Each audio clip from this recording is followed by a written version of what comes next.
This is Trend Following Radio, where great thinking comes alive.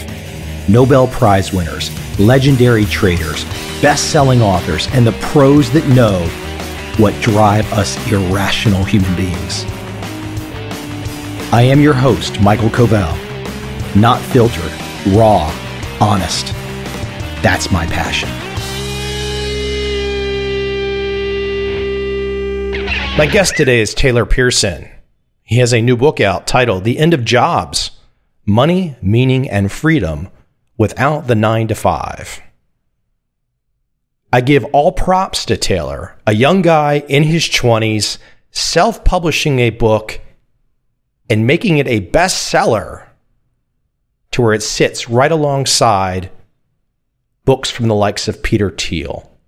That's quite an accomplishment. And I've not even got to the topic which is near and dear to my heart, the end of jobs.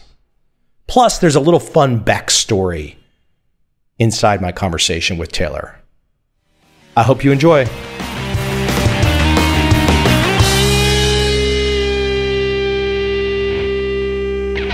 So, hold on, your age, how old are you? 25, 26, 27, 28? How old are you? 26. 26. 26 years old, and 1 month ago, I could not call you a best-selling author. Today, I can. Yes. It feels weird. I think, actually, I was at a retreat this weekend. I still haven't really set in. I haven't, adjusted mentally, I think. I need to start saying no to more things. I, keep saying yes to all these things in my email, and I just, because it made sense to say yes to them a month ago or 3 months ago, and it doesn't make sense to say yes to them now. That's not a cocky thing either. No, I mean, yeah, it's just opportunity cost. You can only say yes to so much stuff. Yeah.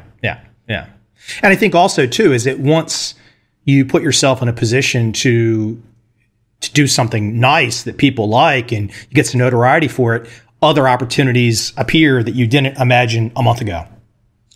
Yes, lots of opportunities, or I won't say lots, a few opportunities I had no idea even existed have now appeared, and I suspect that will continue, and some more of those will pop up. I don't know how many.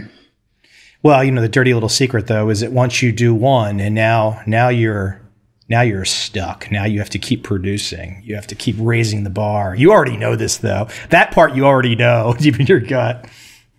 I have an Evernote note with I think 10 to 15 new book ideas. So I don't think that'll be a problem. So let me ask, so I'm thinking back, and I know you have a better memory than me, but we were both at an event in Bangkok last fall. I was going to be presenting just a small presentation to talk about some of my experiences with writing books. And I know you were at that, but I tend to recall that were we talking the day before that? No, so we were at I sat in on, your presentation, and I asked some question about, how big does your platform need to be before you can justify writing a book? And I don't recall your exact words, but they were more along the lines of, you're basically permission seeking. Just if you believe the book should be written, sit down and write it. And then we were talking in the hallway the day after that for a long time. Yeah, I remember, because I think the way I was looking at it, I just looked at it and said, okay, here's a young guy, smart guy. He's got an idea. And I think the thing that I think I might have saw that you didn't see it at that time, and you probably see it 10 times more than I do right now, was just the power of your network. Yeah, I massively underestimated that. I expected people would be supportive, but the degree to which people were supportive was probably 10x of what I expected. So I massively underestimated that. And I think I have one takeaway from the book launch at this point. It's just how important it is to prioritize relationships with non-trained, I didn't prioritize those relationships for the last 3 to 5 years because I was they'll help me when I launch X project. I just did it because I felt like it was the right thing to do. And it has paid off now in a very, very tangible way for me. So you're saying you did prioritize relationships, meaning you kind of knew who the quote, big swinging blanks were in your network.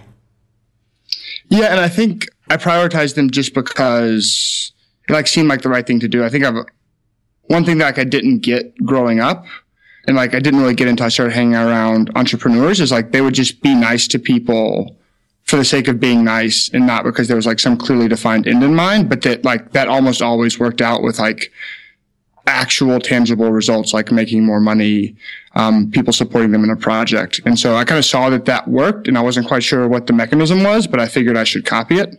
And now I kind of get that in like a more, like I've actually seen it happen for me now. So you're kind of, it's almost this reciprocity type thing. I mean, you're kind of, giving back before you ever get anything.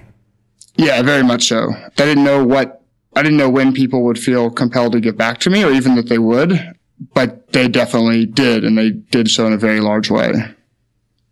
Yeah, and I think also the rest. And look, just to give people a big picture before we go too far off on tangents, your best-selling book out right now is called "The End of Jobs: Money, Meaning, and Freedom Without the 9 to 5." You're a self-published author, and for you to get a best-selling book within 1 month means there's a lot of good things happening there, and that's what I kind of want to break apart today.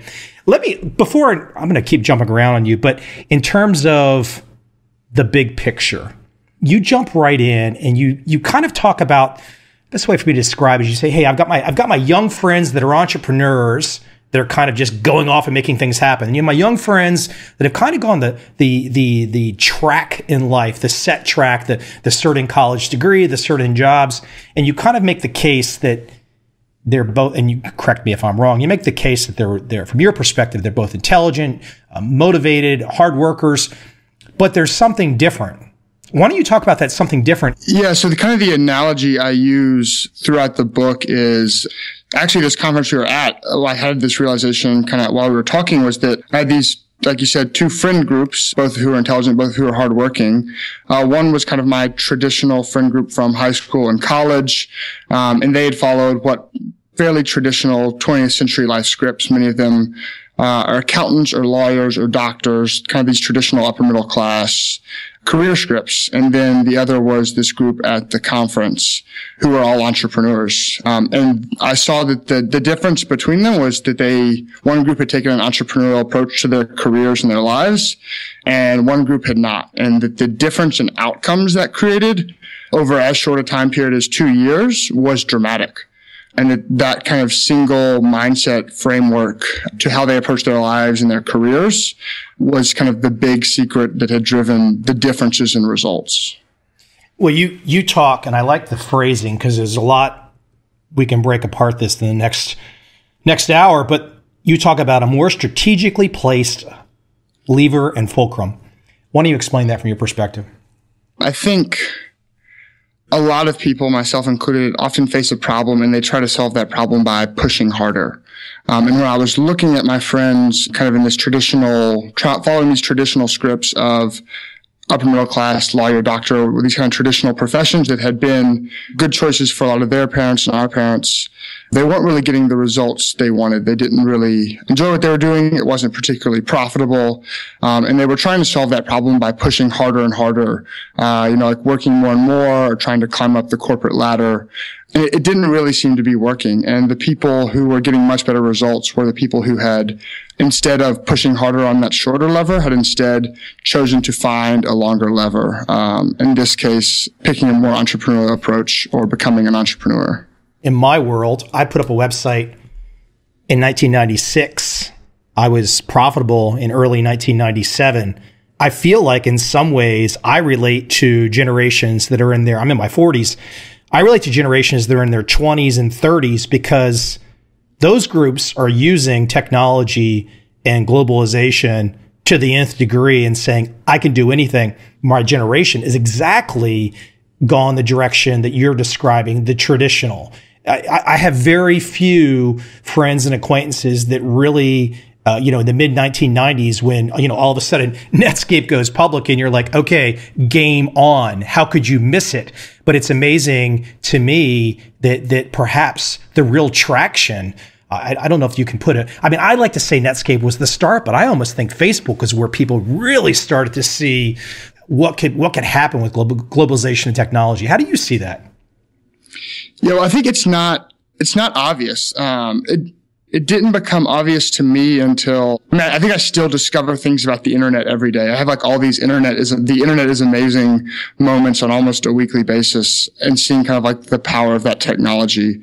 But I think this is like it seems to be a very natural progression, that resources or like opportunities are illegible or not clearly defined, at the same time that they're the most profitable. Like if you look at, I remember reading this advertising campaign about why you should go to college that was promoted in like the early 20th century. And they were talking about like, if you'll delay, going straight into the workforce, you can get this degree, and, we expect your lifetime earnings will be better over the course of your career. And, it makes sense to do that. And they got all this pushback about how absurd that was. Like, no, you should just go straight into the workforce. And now, of course, like we take that for granted, that someone should like go to college and get a degree. And I think we're at a very similar point in kind of the entrepreneurial economy right now that we were 100 years ago in the knowledge economy, and that the opportunity, and the reason a lot of people aren't pursuing it is it's just not clearly defined and clearly articulated. And that's kind of what I wanted to do with the book. Like, I wanted to be able to take this to my friends that were accountants or lawyers and say, like, I know you're not getting the results you want out of your career. The answer is not to push harder on this lever you're already on. It's to like pick a different game, to find a different lever which gives you more leverage. Let me throw some challenge back. So Jerry Seinfeld and Chris Rock refuse to play college campuses today because the audiences are so PC and so nuts. Jerry Seinfeld and Chris Rock, these are two guys that most people, I can't imagine one entrepreneur I know that would have something bad to say about Chris Rock or Jerry Seinfeld. But it's amazing when I hear that both of them won't play college campuses. There's something wrong. While there might be many young guys like you saying, okay, I see it, and you want to write a book and get other people to see what you see. But what's wrong in this generation as well that a Rock and a Seinfeld could be turned off? What am I missing? Yeah, that's an interesting question. I love to put people, I've got to put you on the spot. Come on. This is your cohort. What's wrong with some of these folks? What kind of Kool-Aid are they drinking? Well, there's certainly a sense of entitlement. And I think I've definitely been guilty, and I'm sure in some ways I don't see right now, and continue to be guilty of that in this generation. I'm not sure why, I certainly can see that. Like, now that you explain that, it doesn't surprise me. I think a lot of people have reacted to, they see that things are changing and things aren't working, right? I think of like a conversation I had with a friend, who's basically like trying to fight and scrap for his like 3%, annual raise. And like, he sees that this is like a bad game to be playing, but he can't quite figure out why. And I suspect like the same is true in a lot of like colleges and universities. Like, they see that like something's not right, like with this degree or with the system. And I think there's like two ways to go with that. And I look at like the Occupy Wall Street movement. I think a lot of people are trying to demand that what they see as the existing power structures change things. So like, maybe they don't want Jerry Seinfeld and Chris Rock coming in. They're like, oh, that's, we should tell them that's not right and that's not appropriate. And they're not willing to like go out and take those risks themselves. I think kind of the perception of risk is distorted. Yeah. I wonder if you're touching on something though about stress, that perhaps so many people have bought into what is supposed to be the formula. And if they kind of are in the middle of that formula, they don't see a way out. They don't know a way out. They don't know anything else. They've now got student debts up to their eyeballs. So maybe two guys coming on campus, even though they might be quite funny, the humor's not there because maybe there's just a stress level that's off the charts. Yeah, that may be a part of it. I don't know why. It certainly is a very PC generation, broadly speaking. I'm not sure why there's like this afraid or fear of offending or fear of, being countercultural. Because, you don't have any time in the world as an entrepreneur. As an entrepreneur, you're going to get hit in the face left and right. You played football. You're used to taking whacks and, guys going for your knees and all that kind of stuff. But, you got to pick yourself up, dust yourself off. You can't really, you got to be almost very Alan Watts and very Buddhist about it. You can't really get too worked up about it because you've got the next obstacle in front of you to overcome. Anyways, I don't mean to go off on a tangent there, but it strikes me that as is an interesting aspect there. Hey, I would love for you to go into two people that we both are fans of in terms of their writing and their thought process. And James Altucher talks about choosing yourself. Seth Godin talks about making art. Those two ideas, trying to get those two, and I know this is partly of what you're trying to do, is to get those ideas across. Getting those ideas across and not to just only pick on a generation in their 20s, getting those two ideas across, choosing yourself and making art, that's very difficult to almost any generation, isn't it?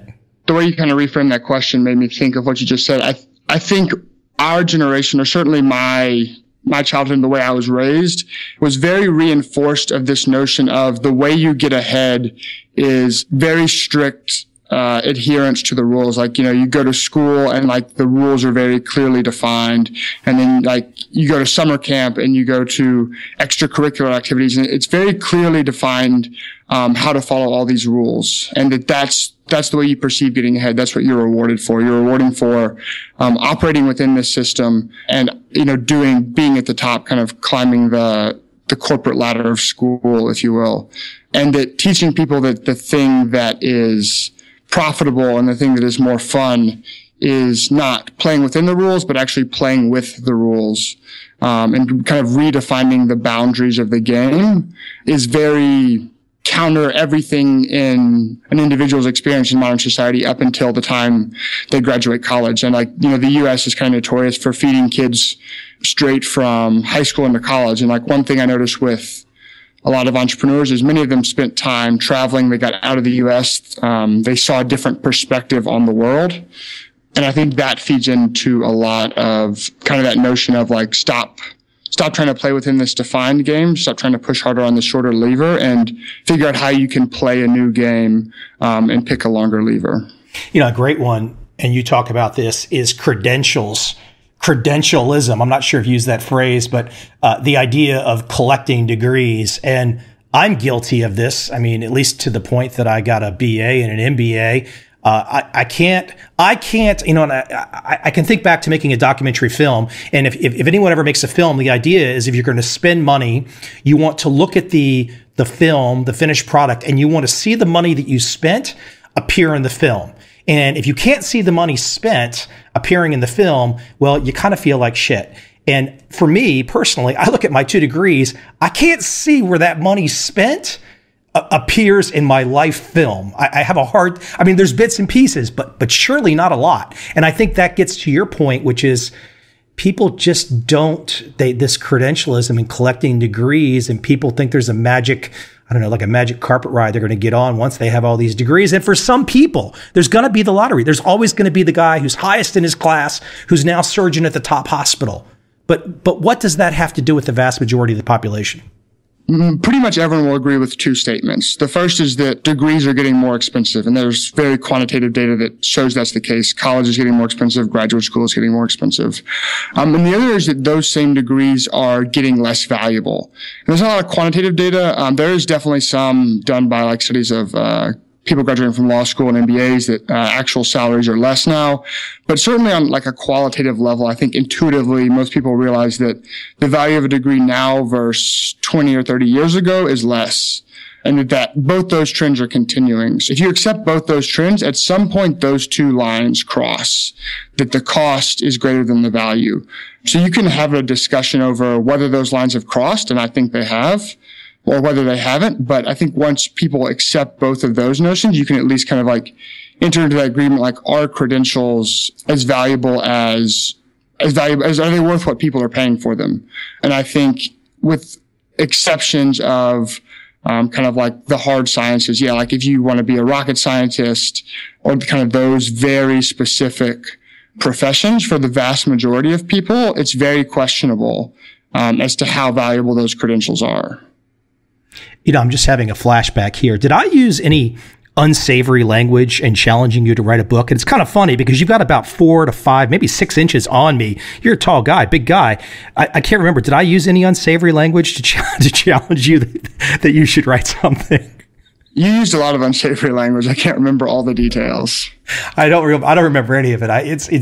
It goes through me. It goes right through, and it comes, and it, I don't. Hey, let me shift to something else too, which is in the same line of this credentialism we're talking about, and use the phrase, peak jobs. And I look at it like, how does not wide cross sections of the population see that automation is just, 100 years ago or 80 years ago or whatever it was, a lot of people thought it was a great idea to have a union car job in Detroit, and you had all the benefits, and you stood there and you did repetitive motion type things all day long, and you got a steady salary, and roll forward 100 years and Detroit doesn't exist.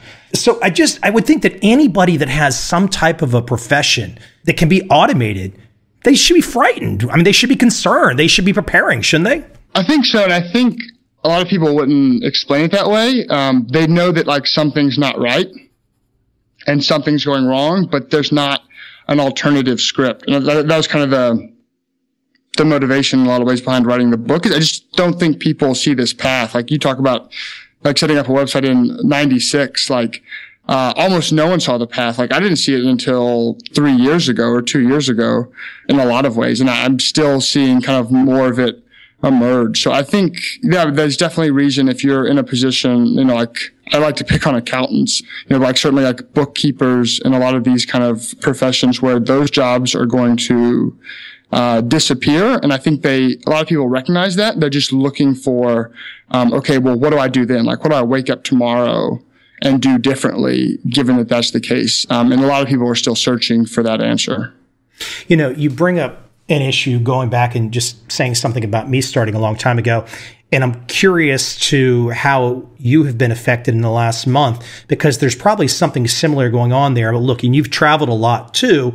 But I think for me, even though I was living and working in Vienna, Virginia, when I started to see sales in my first year in business from 20 plus different countries, that was like a game on, okay, this is, nobody else really understands what I'm seeing. Of course, all the big corporations did, et cetera, et cetera.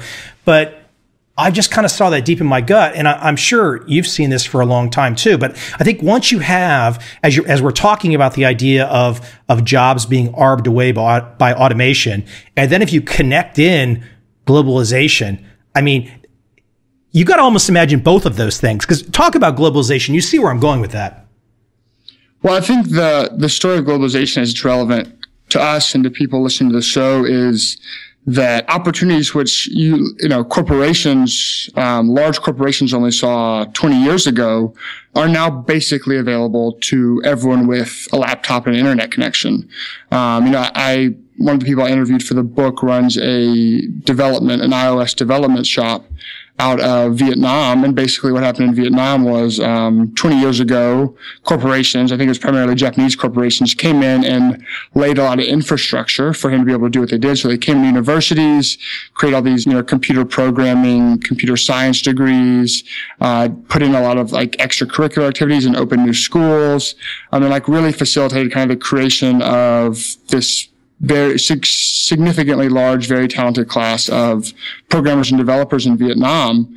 And, only they could get access to those 20 years ago. But now there's things like Odesk, and anyone suddenly has access to that talent. Like you can also just as easily get on a plane and go over to Vietnam, which is what he did, and live in Vietnam for 2 years and set up that development and product team, running them out of a house or an apartment in downtown Vietnam. And that's accessible to anyone that can afford, a plane ticket or an internet connection, and not just large multinational corporations. It's now there's this class of kind of micro multinational 3, 5, 20 person companies, which have access to those same advantages that only large corporations had 20 years ago.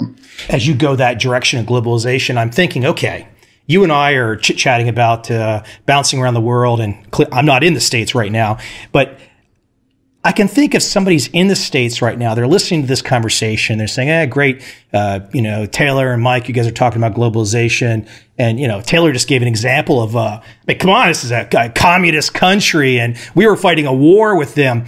And this this is where the insidious aspect of not understanding globalization comes into play. Because if one doesn't really see the world for what it is, but for what they imagine it is, you might completely be missing the point that the stated democracy of the United States of America, perhaps in many ways, has less freedom than the stated democracy of the People's Republic of China or Vietnam, for example, two communist countries. It really is a challenge to bring these ideas across, isn't it? It is.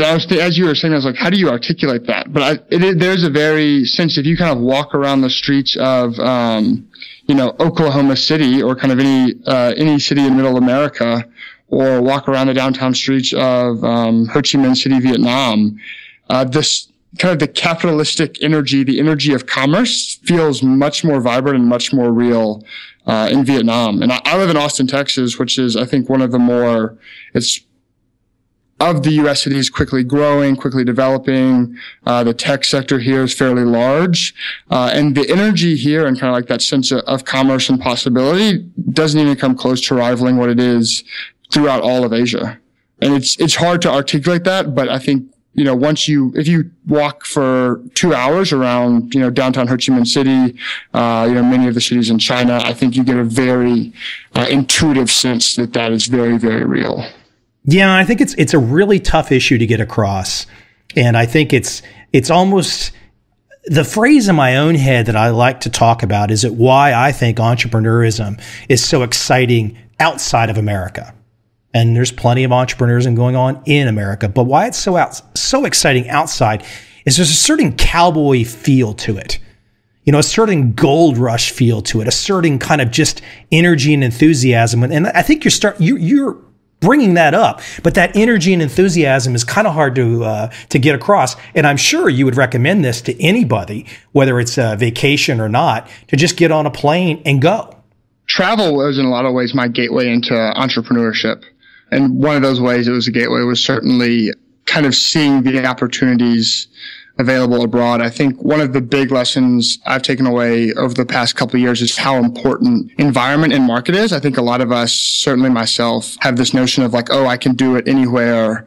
It's much often, to the point of the longer lever, it's better to pick a longer lever and better to pick a more advantageous game than it is to push harder.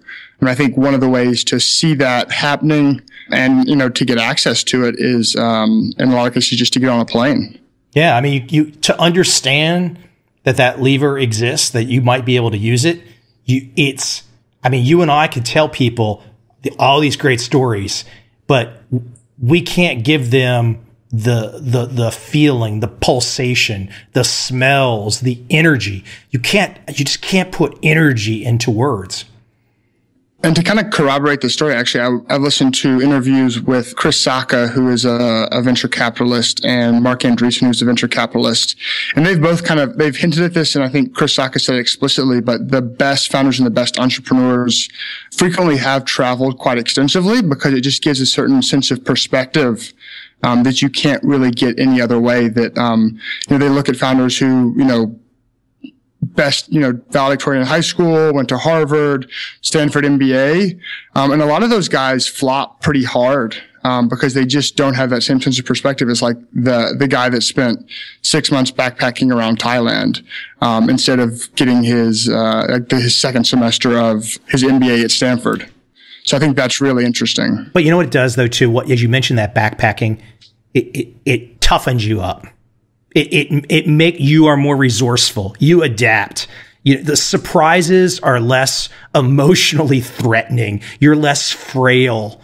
It does something to you. The Constitution gets a little bit stronger, so to speak, doesn't it? Yeah, it does. And the challenges are illegible, or they're not clearly defined. I think, challenges in school it's like very clearly defined. Like you need to write this thesis and it needs to be 50 pages and needs to cover these topics.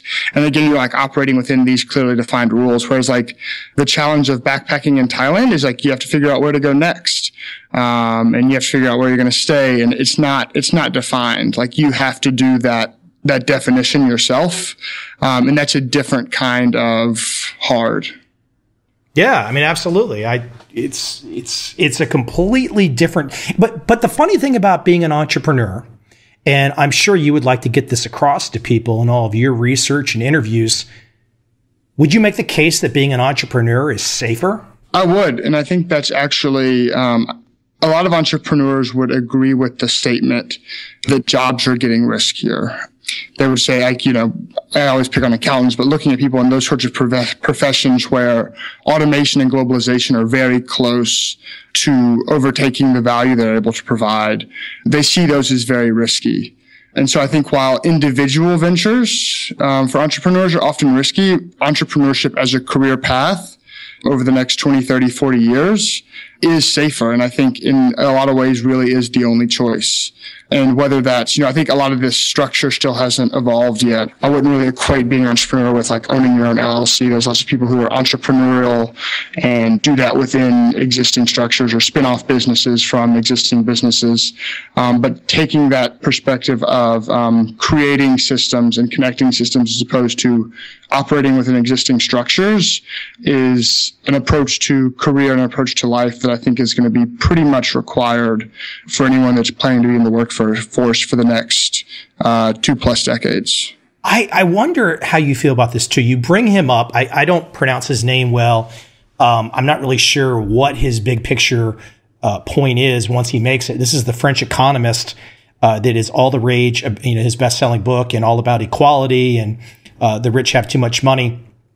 But once you make the choice to be an entrepreneur, things like the battles of spending all one's time worried about whether or not one's neighbor has more or less kind of goes away, because when you're an entrepreneur, you almost don't have time to worry about that kind of thing. It seems like that some of these debates that we have in society, and surely, look, if you're an entrepreneur, you're trying to get to the top. I mean, you're not trying to be equal. Talk about equality right now from your perspective in the context of your work and why you brought it up. I think you're referring to Piketty, and I actually hadn't read his book. I've watched a few of his talks, so I'm roughly familiar with his ideas. But basically, his main premise is that inequality is growing. The rich are getting richer faster than overall growth is occurring in the global economy. And I'm butchering those terms. I think that what I really took away from kind of talking to people a little bit about his work, watching him speak about it a few times, was kind of this notion of powerlessness or helplessness. And I go back to Occupy Wall Street, that people are going and asking for access to power from existing power structures. So they're going to corporations or they're going to governments and saying, you need to let us do this. And I think what a lot of people are missing, and so I want to drive home with the book, is what technology has done is it has given access to that power to individuals in a very profound way. And that I think we have a lot of the internal mental model for a lot of people, especially people in Western democracies, is this notion of kind of Hobbesian fairness that really people there's this social contract, right? That people say, oh, well, I want the government to be able to do this. And so I allow them to do this. And that's really not how power works. That people that are in power work to maintain power, and that power is distributed not by them saying, oh, here, have some of this, but by people generally taking it from them. The discussion over equality from, oh, government should help make us equal or corporations should help make us equal is kind of missing the point. That I think, equality is important and certainly something to be thought about, but that if that's something you're excited about and believe in, that's something you as an individual should be affecting and not something you should be asking someone else to affect for you or some other power structure to affect for you. I went to the San Diego Occupy Wall Street movement, and within 5 minutes, I saw the Spanish version of the Communist Manifesto for sale, and 5 guys stoned out of their mind playing hacky sack, screaming something about Wall Street. I understand. And look, I'm the first person to say that it was just awful that Goldman Sachs is still in business. They never should have been bailed out. I don't like corporate welfare. I don't like social welfare. But I think that some of these movements, you're not, look, you're gonna die. Let me just put that in, underline it. You're gonna fucking die. Okay. I don't know when. It could be tomorrow. It could be in 80 years, but you're gonna fucking die. So you got to make a decision in your life. What are you going to do right now to get ahead? And you can go ahead and you can go to silly movements and you can play bongos and you can get high and you complain to the government, or I would make the argument going down the path where you are leading somewhere in your work, Taylor, is to look for something else, to look outside of these systems, these traditional systems, and look for insights and inspirations from people that are doing things that you might not have been aware they were doing. Who would be the best example, or one of the great examples that, I mean, why don't we talk about somebody we both know? Because I think it's pretty clear that Dan Andrews, and obviously there's other people involved too, but Dan Andrews has kind of put together a really interesting group of people. I mean, essentially building off. This is a completely entrepreneurial type venture, looking at the success of the 4-hour work week. And I'm paraphrasing, and maybe Dan would describe this differently, but that's the way I look at it, is that, Dan looked at the success of the 4-hour work week, the book by Tim Ferriss, and Dan created a community. I mean, it's an entirely entrepreneurial event. There is no asking for permission. There is no, a degree for this. This is just saying, you know what? I think a lot of people like this book. You know what? I think I should make a community out of this. That's just a damn cool inspiration, isn't it? Yeah, it is. And I think it's interesting. The natural reaction a lot of people would have is like to go ask Tim Ferriss's permission, or like, you should put together a community. And I've never thought about it from that framework, but that is very much what it is. I think that book changed a lot of people's perspectives, and they wanted something else. Like, how, okay, I read this book. What do I do next? Who are other people that read this book that I can learn from, that I can work with, that I can partner with? And so there was suddenly this demand in the market. And yeah, the community Dan created filled that demand in the market, and as a result has done quite well. But there was no backup plan. There was no grant. There was no begging for money. This is literally Dan, his partner Ian, some other folks that helped. I mean, this is literally just people saying, I think this might be a good business opportunity. Let's try it. And I think that let's try it, that's the part that I think a lot of people get hung up on, because they want a guarantee. There are no guarantees. Kind of going further into what you're saying is perceptions of risk are, very wrong in our society in a lot of cases. I think people make this argument, going back to the safety point of, this job is safer. And that's because I think in a lot of cases it seems safer. Like, you get the paycheck every 2 weeks. Like one incident that kind of stuck in my mind, if someone loses their job or someone's laid off, that's considered unlucky. People, that's unlucky. I'm so sorry to hear that. But if someone starts a business and it fails, well, that was risky. That was a risky thing to do. And like, now you're paying for it because, that risk didn't pay off. But those are really very equivalent things. In both cases, you're making a conscious decision to work that job or start that business. And the reverse is also true, right? If the business is successful, you got lucky. And if the job is successful, it's smart. And, it discounts people's agency. That you have agency and you have power, and you can decide which of those paths you want to go down. And those paths have, probabilities and chances of success and payoffs for those success. And to, instead of thinking about them in black and white terms, is like, this is safe or this is risky, to realize that there's a spectrum there. And to be very conscious and conscientious about where on that spectrum you're investing and how you're thinking about that. You bring up a great subject, which is luck. And one of the worst things for would-be entrepreneurs, from my perspective, would be to look at a 20-something Mark Zuckerberg, I still think he's in his 20s, I believe, and say to themselves, I'm going to be the next Zuckerberg. Guess what? Statistically, you are not going to be the next Zuckerberg. However, if one flips the narrative and says, I want to make my first million and I'd like to have some meaning out of it, that's very doable. And if you get lucky, you might be the next Zuckerberg. But waking up and saying you're going to plan to be the next Zuckerberg, that's kind of crazy. That's kind of delusional. But on the flip side, if you want to be an entrepreneur and make something happen and find a new opportunity and make a good amount of money at it and have some meaning, that's very doable, isn't it? Yeah, and I think coming back to this notion of like risk and safety as a spectrum and not as like kind of a binary condition. Certainly you can, Zuckerberg, like the social network business model, is very high risk and then potentially very, very high payoff. And so my argument is there's another place on that spectrum, which is lower risk and probably lower payoff. Like maybe you get lucky, but probably not to the degree he has. Where yeah, you can still, make a few $1,000,000 and enjoy the work you're doing on a day-to-day basis. I led into it because it's part of your subtitle. You use the word meaning. And I was going back through some of our old emails over the last year. There's been a few. One of the things, and I can't remember if you emailed me or I emailed you, but I talked about that famous Patton speech from the movie.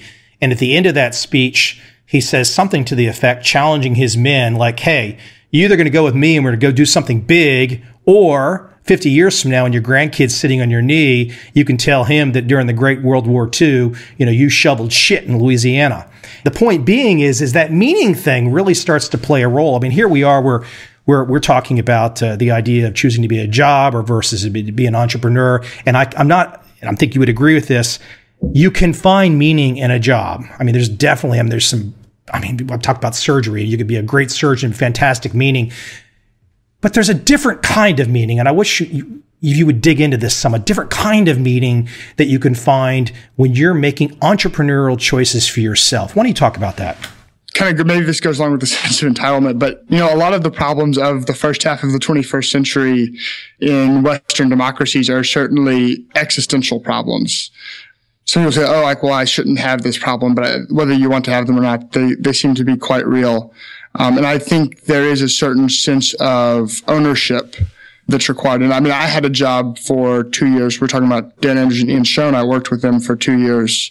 And I got a lot of meaning in that job because, their vision and my vision were very closely aligned. That I kind of had started to see this opportunity that I lay out in the book, the opportunity to create businesses and to generate wealth, and wanted to help facilitate that. And that's very much what their community does. So as I kind of took that more entrepreneurial step and was in a more entrepreneurial role in that business, I certainly found more meaning in my day-to-day work. And, going back to the book and the writing of the book, that sense of ownership over creating something that was going to do something meaningful to me in the world was, on a day-to-day basis, very fulfilling. And in moments where the book was not going as well as I wanted, and, I wanted to quit for whatever reason, gave me the ability to, or motivated me to go through that, because it was something meaningful to me and something I wanted to see exist in the world. There's no greater act of being an entrepreneur than to sit down and put pen to paper, so to speak, write something, and then ask people for them to support you with their money. I mean, that is entrepreneurism 101. Yeah, and it's kind of cliche to quote it at this point, but like most cliches is true. But, Steve Jobs' famous video of, you don't realize that most of the rules, that most of reality was created by people who are no smarter than you, and that once you realize that, you'll never be the same. I think that's true. That's certainly been true for me, and that's certainly seems to be true for many of the entrepreneurs, I see and I write about in the book. Yeah, that would be, if I had to bring an example in from my world, I think the only reason I've had any success is that the people that I've come to know, many of them much older than me, they knew that I knew that we're all kind of equal. Now, somebody might have a head start. Somebody might have made $1 billion more. But once you kind of get how the game works and it's deep in your blood, it's amazing how many super achievers will then look at you. They'll look back at you with respect because they know that you know what the game is. And I think to some degree, those kinds of people that have hit the home runs, they're rooting for you. They're rooting for you to find them and to seek them out, to learn something. They love that. I mean, there's several people in my life that I know that have just hit massive home runs. And those people are looking constantly to give back, even if it's just moral support. And trust me, moral support from a guy who's made $1 billion from nothing is not chopped liver. one of the things that's inspiring to me, and one of the things I kind of write in the book, is that ability to realize you can kind of rewrite the rules is a lot more accessible than it used to be. Like I can't imagine how much it cost you to set up a website in 1996.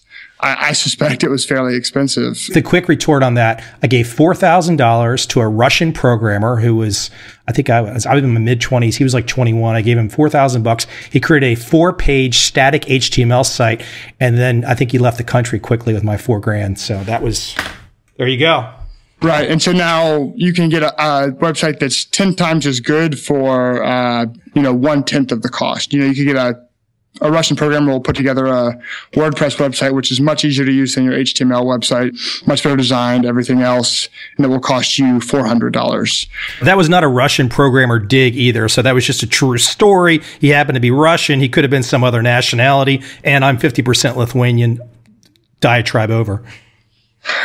So, yeah, I think the access to those tools of production now is much greater, right? I still remember making my first internet dollar. I had a network of sites selling advertising about kitchen furniture actually at one point. I still remember looking in and the first time someone clicked on one of those ads and I made $1.50 or whatever and thinking oh my God, you can get paid, you can make money on this internet thing.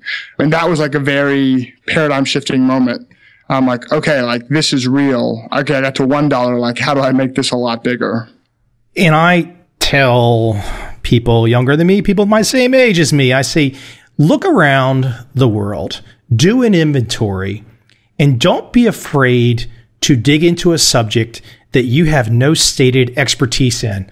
My example, I was a political science major, but I think anybody, if you really want to dominate and achieve some level of independent success and perhaps get people to believe in your work and to give them something of value, there's absolutely there's no limitations. I mean, all of the knowledge is out there. But one of the things that's interesting about the internet, and I want you to add to this, a lot of it is still bottled up. And there's so much opportunity for creativity, for people to look at what people might think is already tapped out, or it's already done, or there's nothing to be had there. But if you look at it from a fresh set of eyes, there's often a lot of opportunity to tear old things apart and to look at things in a new way. I see this a lot with people that have MBAs, is they look at markets as static. They're this is a market size and it exists, and we want to tap into this market, and they don't see what's more important, which is not how big is the market today, but how big is it going to be in 10 years. Markets are always shifting, and very small markets can turn into very large markets. And certainly there's an element of luck there. You can certainly, in a lot of cases, it's not that hard to make those predictions. Peter Thiel, the founder of PayPal, talking about that the initial user base or the target customer for PayPal was power sellers on eBay. And so this was in the very early days of eBay, power sellers that were looking for an online payment processor. And at the time, I think there were 15 or 20,000 of them. So an MBA would have looked at that and said, this is stupid. You're going after a market that's 20,000 people.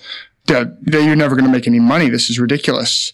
But of course, that market has grown. The number of people that accept online payments now is, I don't know the numbers, but huge.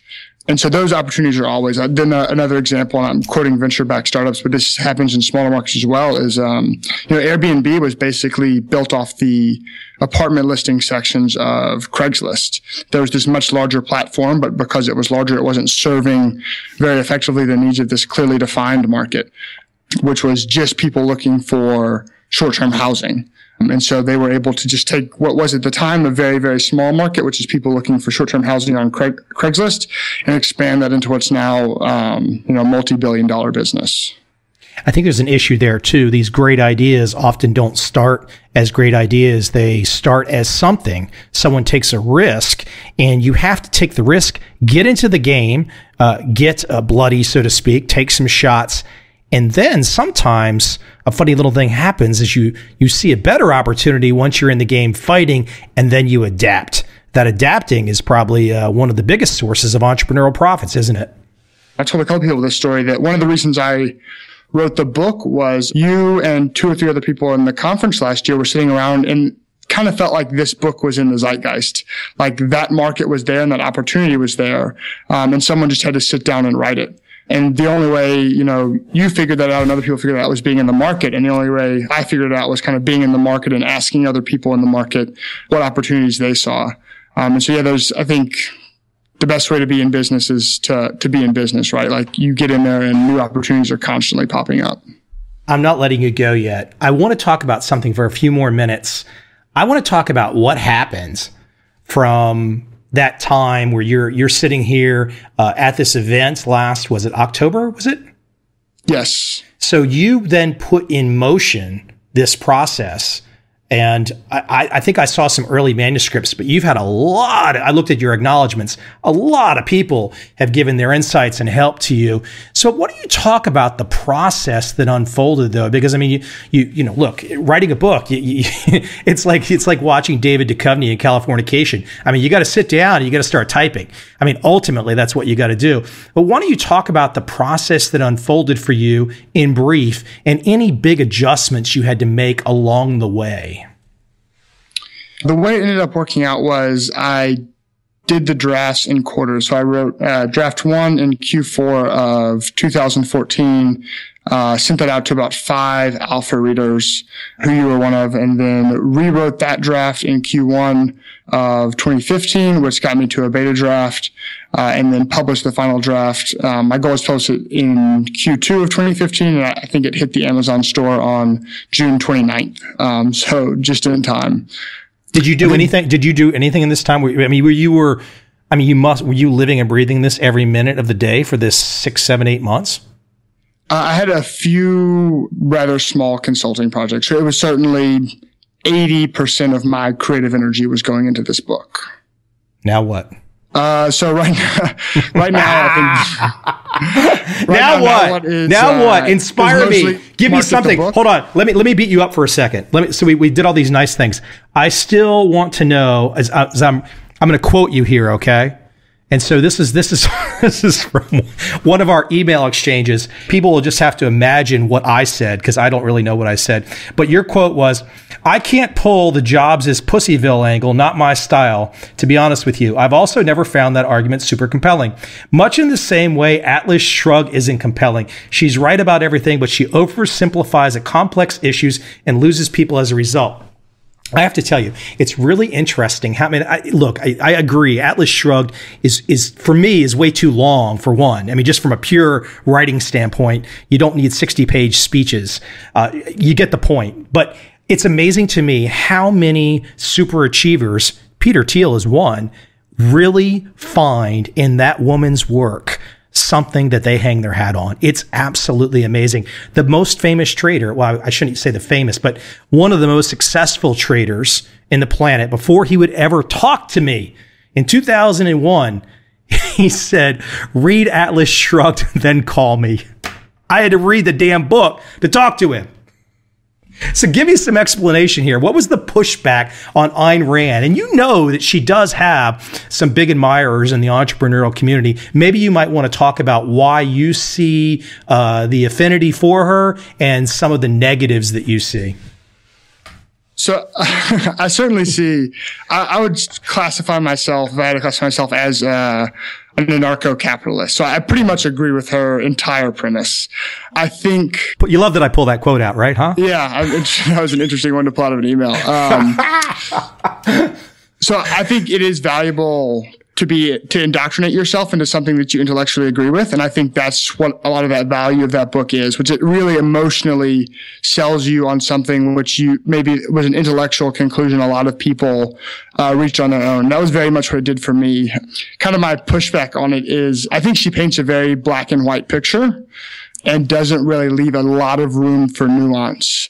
And I'm not sure that's really the case. I think there are some complexities and nuances to exactly how, government should be set up, its interaction with business. And she doesn't really give any of those caveats. And I think, it's probably a more powerful book because she doesn't, because she paints as a clear black and white issue, but I'm not sure it's necessarily, I don't want to say true, but it does seem to be lacking a bit of nuance in its articulation. Yeah. I think for me, I thought growing up in the Washington, D.C. area and seeing how government interacted with business. I just read that and I was like, wow, someone knew all this stuff before I was ever, before I was born. But I think for me, reading her book, The Fountainhead, and seeing the character Howard Rourke, which to me really reads as an entrepreneurial guy trying to go about his life, finding some meaning. I think the Howard Rourke character in many ways, from an entrepreneurial perspective, might be more on target. I mean, the John Galt character in Atlas Shrugged is more of kind of this archetype, not really a real person. I mean, it's maybe a lot of beliefs that everyone believes in, but I think for bringing it down to actuality of like, okay, this is, the Rourke for me was somebody I could kind of wrap my arms around and say, okay, I kind of can see leading my life my own way, finding a way to make some money and getting some meaning out of it. So what am I missing here? What have we not talked about today that's super important as I let you go home? And what have we not talked about that's really, really on your mind? Big point. I think we've covered a lot of territory.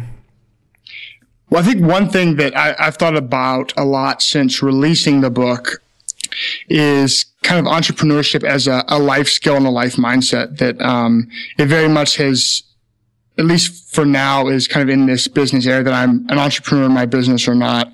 And one thing that I've really seen among entrepreneurs is that it's not just a business skill set, it's an approach to life. It affects how they approach health and relationships, spirituality, and every other aspect of their life. And so I think the benefits of a longer lever are not only financial and career, I think they're much broader. And that those same tools which have made it, more accessible and safer and more profitable from a business perspective to be an entrepreneur are also available for people to leverage and how they approach other aspects of their life. So I think this is very much the start of a conversation around entrepreneurship and what it means to be entrepreneurial and not the end of one. Yeah, I agree. It's a good way to frame it. I mean, I sometimes don't even allow myself to sit back and smell the roses, so to speak. I just wake up each day and I say, damn, I'm excited to go do something. Let's make something happen. I mean, that's just I've been the same since I saw Netscape go public in the summer of 1995. It's like a drug. You can't get off it. Once you realize that we've been given an opportunity and some tools to do something that no other generations ever had in human history to be able to use and take advantage of, how can you sleep normally? It's very difficult. It is very difficult. It's I have all these other things I write down that I want to do. I've been wanting to get into martial arts for a long time. The opportunity cost is just too high. There's just too much. I just feel like there's too much opportunity right now to not spend a lot of time working on developing those opportunities. Where is the best place for everybody to go and find you? Taylor, the book is on Amazon, The End of Jobs, Money, Meaning, and Freedom Without the 9 to 5. It's not 9 to 5, it's 24/7, but that's a whole different discussion. Very true. Best place to find me is my website. I am Taylor Pearson, Pearson.me. And then I like to hang out on Twitter, and I am at Taylor Pearson ME. Taylor, good chatting. Hopefully we'll catch up again in person soon. Thanks for having me on, and thanks everyone for listening.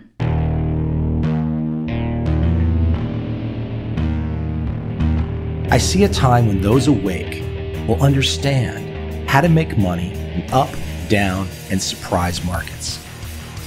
Whether new trader or experienced, college student or financial advisor, protecting against a crash or just trying to make a lot of money, trend following offers everyone an answer in uncertain times.